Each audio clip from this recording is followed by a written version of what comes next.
Imagine a world where everything you bought, used, and discarded simply vanished. No landfills, no overflowing recycling bins, no plastic islands choking our oceans. Sound like a utopian dream? What if I told you that the technology to achieve something incredibly close to this already exists, not in some distant sci-fi future, but right here, right now? But instead of embracing it, humanity seems to actively ignore it. The question isn't, can we eliminate waste? But why don't we want to talk about it? To understand this bizarre phenomenon, we need to peel back the layers of our modern existence, starting with the very foundation of our throwaway culture. For millennia, human societies operated on a remarkably simple principle: reuse, repair, or repurpose. Waste, as we know it today, was largely an unknown concept. Whatever couldn't be directly reused by humans was returned to the earth, biodegradable by design. The raw materials were often scarce and craftsmanship was prized. Then came the Industrial Revolution: mass production, steam power, factories churning out goods at an unprecedented rate. Suddenly, products were cheaper, more accessible, and crucially, more disposable. The sheer volume of output began to overwhelm the traditional methods of dealing with remnants.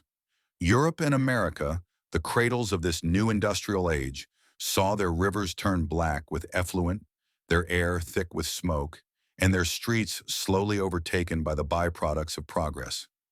Early attempts at recycling were often pragmatic, born out of necessity rather than environmentalism. Scraps of metal for new machinery, rags for paper, but even these efforts couldn't keep pace with the accelerating production lines. As the 20th century unfurled, a new insidious concept took root: planned obsolescence. Products were designed not to last but to fail, compelling consumers into a perpetual cycle of buying anew. This wasn't an accident. It was a deliberate economic strategy, fostering an ever-growing dependence on new consumption. Think about it. Why design something indestructible when you can guarantee future sales by making it break? This subtle shift solidified our relationship with waste, not as a problem to be solved, but as an inevitable side effect, even a necessary component, of economic growth. The true cost, the environmental debt, was cleverly externalized, pushed onto the consumer, and more broadly, onto an increasingly strained planet. And before we knew it, zero waste became a fringe concept, an idealistic fantasy rather than a tangible goal. But here's where the story takes a truly perplexing turn. While our global waste mountains continue to grow, scientific breakthroughs have been quietly, almost secretly, offering radical alternatives. Consider the revolution in material science. Imagine plastics that, once discarded, don't break down into microplastics, but fully biodegrade into harmless organic matter, or even nutrients for soil. We're not talking about slow-acting bioplastics that merely fragment. Laboratories worldwide have developed polymers designed to revert to their base elements under specific conditions, leaving no trace. Companies have prototyped packaging that dissolves completely in water or transforms into compost for your garden. This isn't science fiction, it's engineering reality. Then there's the concept of the circular economy, an elegant paradigm where waste doesn't exist because everything is a resource. Products are designed for disassembly, components are leased rather than owned, and materials are continuously recycled back into the manufacturing process. Germany's Green Dot system, while imperfect, was an early large-scale attempt at producer responsibility, pushing manufacturers to take back their packaging. Nations like Sweden have pioneered advanced waste-to-energy plants that incinerate trash, generating electricity and heat for entire cities, effectively turning a problem into a solution, achieving landfill rates close to zero. Some of these plants even capture the CO2, further mitigating environmental impact. Why aren't these technologies and philosophies universally adopted? This is where the mystery deepens. The answer, chillingly, seems to lie in a tangled web of vested interests, corporate inertia, and a societal reluctance to challenge the status quo. The petrochemical industry, a titan of global commerce, has a profound interest in maintaining the demand for virgin plastics. A world without plastic waste would fundamentally alter their business model. Existing waste management companies have massive infrastructure built around landfills and traditional recycling, a system that, while inefficient, generates substantial profits. Moving to radical new models would mean massive retooling and potential disruption. Furthermore, the psychological aspect is vital. We, as consumers, have been conditioned to prefer cheap disposable goods. The instant gratification of a new item, bought without considering its end of life, is a powerful driver. Re-education, redesign, and a fundamental shift in our relationship with things would be required. This isn't just about technology, it's about politics, economics, and human behavior. And the silence around these revolutionary possibilities?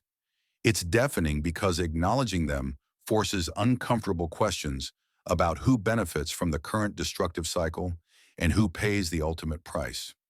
What they discovered next changed everything. The sheer, unimaginable scale of the problem we are creating, ignored and allowed to fester. Every single day, humanity produces enough waste to fill 10,000 Empire State Buildings. Annually, that's enough to encircle the Earth 24 times with a string of garbage trucks. The Great Pacific Garbage Patch, once thought improbable, now spans an area twice the size of Texas, a swirling vortex of plastic debris larger than France, teeming with microplastics that are now found in the deepest oceans, the highest mountains, and even in our own bloodstreams. Scientists have found plastic fibers in the placentas of newborn babies. It doesn't just pollute, it infiltrates. Our current trajectory isn't just unsustainable, it's a direct path to a planet choked by its own discards, an environment poisoned by synthetic materials that will take centuries, if not millennia, to degrade, if they ever truly do. Ecosystems are collapsing, species are dying, and the very air we breathe and water we drink are increasingly contaminated. Think of the hidden costs, the massive tracts of land forever lost to landfills, leaking toxic leachate into groundwater. The energy expended to produce and transport goods that are almost immediately discarded.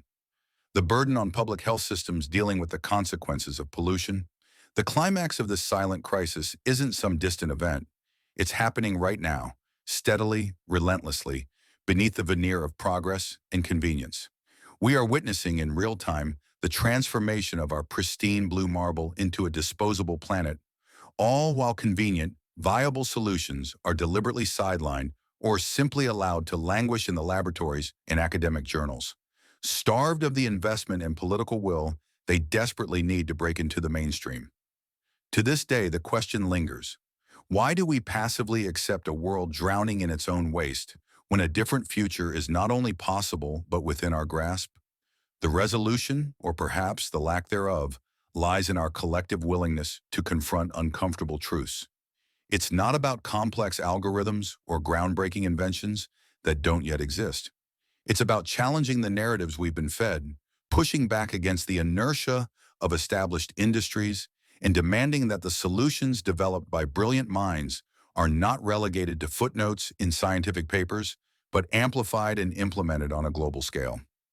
We've been told that individual recycling is the answer, a comforting lie that shifts the burden and deflects attention from systemic failures and industrial accountability. A truly waste-free world demands a fundamental rethinking of how we design, produce, consume, and dispose. It necessitates a shift from linear to circular, from ownership to access, from disposable to durable. The silence surrounding these possibilities isn't accidental. It serves a purpose. The cost of zero waste isn't just financial. It's a reevaluation of societal values, a challenge to consumerism itself. Will we choose to awaken to the possibilities, or will we continue to avert our gaze, allowing the tide of waste to rise until it encompasses us all? If you're intrigued by the hidden truths behind our everyday lives, the next video explores the perplexing phenomenon of phantom power and the millions we unknowingly waste every single day.